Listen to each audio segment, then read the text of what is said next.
The Attorney General, Merrick Garland, has admitted to the Senate that the cartel strategy was to flood the Border Patrol, and by tying up Border Patrol, because Border Patrol now is doing basically a catch and release system, then the drug cartels will slip people around the other side. Can you tell us how this policy of the open border and this strategy of the cartels have combined to allow them to basically take over crime in the cities?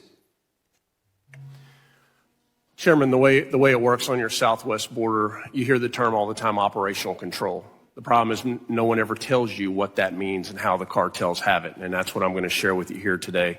And then to answer your question, and that is that they utilize a network known as the Halcon network. Halcons are scouts, they're lookouts. They check on and off, just like law enforcement, anywhere from 8-hour shifts, 10-hour shifts, 12-hour shifts. I've seen them in South Texas as far as 30 miles into the United States. I have seen them in Arizona as far as 70 miles. They leverage two-way handheld encrypted radio, sometimes encrypted apps, and they communicate back to what is known as Central. So what happens is you have these lookouts everywhere.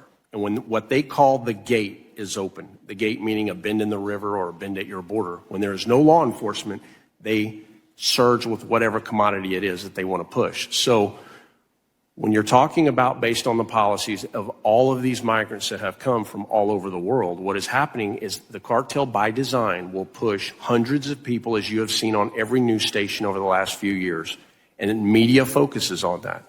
That causes the surge of local, state, and federal law enforcement to that location. And they do that by design because it opens up the other gates. Now, if they're going to move a commodity directly linked to a cartel boss, they'll shut down more gates to ensure that commodity makes it in. And what they do, Chairman, is they contract directly with U.S.-based street gangs and what we call Tier 1 gangs. Those are gangs which impact multiple regions in our country. They work directly with the cartels. And today, it is very important to understand, your U.S.-based street gangs are working side by side, contracting with the cartels.